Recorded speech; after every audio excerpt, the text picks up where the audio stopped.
আসসালামু আলাইকুম। আমরা জানবো অব্যয় পদ থেকে বিগত প্রাইমারি বিসিএস অন্যান্য পরীক্ষায় আসা সকল প্রশ্ন উত্তর। চ্যানেলটি সাবস্ক্রাইব করে সাথেই থাকুন।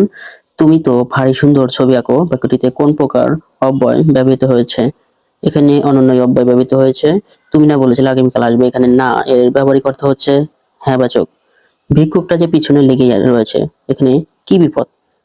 এ বাক্যে কি এর অর্থ হচ্ছে বিরক্তি প্রকাশ করা। মরিমুনি কি সুন্দর প্রভাতের রূপ বাক্যে মরিমুনি কোন শ্রেণীর অব্যয়? মরিমুনি হচ্ছে অনন্যই অব্যয়। কোন বাক্যে সমুচ্চয়ী অব্যয় ব্যবহৃত হয়েছে? লেখাপড়া করো নতুবা ফেল করবে, এটিতে সমুচ্চয়ী অব্যয় ব্যবহৃত হয়েছে। আমারই বাংলা ভাষায় চরণে আ দ্বারা কি প্রকাশ করা হয়েছে? আনন্দ। করকর কোন অব্যয়? করকর হচ্ছে অনুকার অব্যয়। অপরিবর্তনীয় পদ কোনটি? অব্যয়। কোন দ্বিরুক্তির ধনাত্মক? শন শন এটি ধনাত্মক। মরিমরি সুন্দর প্রভাতের রূপ, এখানে অনন্য অব্যয় কিভাবে প্রকাশ পেয়েছে? উচ্ছ্বাস হিসেবে। শন শন কি ধরনের দ্বিরুক্তি শব্দ? শন শন হচ্ছে অনুকার দ্বিরুক্তি শব্দ। ওদিকে আর যাব না এবার কি আর শব্দটি ব্যবহৃত হয়েছে পুনরাবৃত্তি অর্থে। শন শন কি ধরনের দ্বিরুক্তি শব্দ? অনুকার দ্বিরুক্তি। যোজক কাকে যুক্ত করে? যোজক সবগুলোকে যুক্ত করে, পদ বর্গ বাক্য সবগুলোকেই যুক্ত করে। তিনি তাই সকলেই তাকে শ্রদ্ধা করে, এখানে তাই অব্যয়টি হচ্ছে সংযোজক অব্যয়।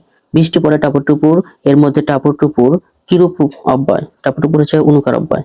কোন যোজক একে অন্যের পরিপূরক হিসেবে ব্যবহৃত হয়? সাপেক্ষ যোজক। দূর একথা কি বলতে আছে? এবাকে কোন আবেগ প্রকাশ পেয়েছে? অলংকার প্রকাশ পেয়েছে। সব কটা জানালা খুলে দাও না বাক্যে না এর ব্যবহার অলংকার সূচক। না কোন জাতীয় শব্দ? অব্যয় সূচক শব্দ। এক যে ছিল রাজাই বাক্যে যে কোন ধরনের অব্যয়? বাক্য অলংকার। কল কল রবে ধ্বনি নদী বইছে, এখানে কল কল কোন অব্যয়? কল কল হচ্ছে অনুকার অব্যয়। কি করেই না দিন কাটাচ্ছে বাক্যটিতে না কি অর্থ প্রকাশ করেছে? বিষয় প্রকাশ করেছে। অব্যয় পদ কত প্রকার? অব্যয় পদ হচ্ছে 4 প্রকার।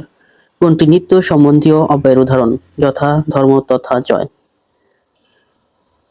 মন্ত্রের সাধন কিংবা শরীর পতন, এখানে কিংবা অব্যয়টি কোন অব্যয়? বিয়োজক অব্যয়। লোকটি দরিদ্র কিন্তু সৎ, এই বাক্যে কিন্তু হলো সংকোচক অব্যয়। পলাশ দেখতে সুন্দর বটে কিন্তু গন্ধহীন, এখানে কিন্তু কোন ধরনের অব্যয়? কিন্তু হচ্ছে সংকোচক অব্যয়। এবং কোন পদ? এবং হচ্ছে অব্যয় পদ। দ্বারা দিয়ে হইতে থেকে এগুলোকে বলা হয় অনুসর্গ অব্যয়।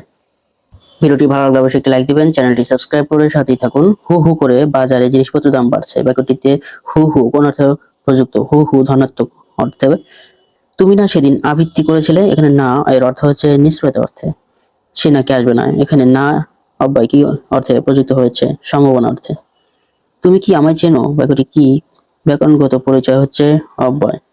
কি আপদ লোকটা যে পিছু ছাড়ে না, এখানে বাক্যটিতে কি প্রকাশ পেয়েছে? বিরক্তি। কে জানে দেশে সুদিন আবার আসবে কিনা, এই বাক্যটি কি প্রকাশ করেছে? অনিশ্চয়তা।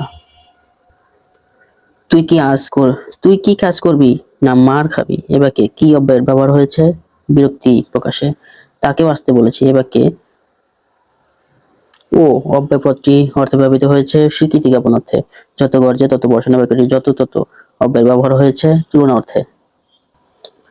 আকাশ শুধু নীল আর নীল, এ বাক্যে আর হচ্ছে অব্যয়। তিনি বিদ্বান অথচ সৎ ব্যক্তি নন, বাক্যে অথচ কি অর্থে প্রকাশ করেছে? সংকোচক। ছেলেতে নয় জেনে ননির পুতুল, এখানে জেনে হচ্ছে অব্যয়পদ। এ বয়সে তবু নতুন কিছু তো করো, এখানে তবু হচ্ছে অব্যয়পদ। তুমি এত নীচ, বাক্যটিতে প্রকাশ হয়েছে ঘৃণা। রাম রায় এত বিদ্বান অথচ এতটুকু অহংকার নেই, এখানে অথচ হচ্ছে সমুচ্চয়ী সংযোজক অব্যয়। তাকে আসতে বললাম তবু এলো না, কিসের উদাহরণ? যোজকের উদাহরণ। বিদেশি উৎস থেকে আগত অব্যয় শব্দগুলো হচ্ছে খুব। কোনটি নিত্য সম্বন্ধীয় অব্যয়? যখন তখন। ধন্যবাদ সবাইকে এতক্ষণ সাথে থাকার জন্য, সকলের জন্য শুভকামনা রইল।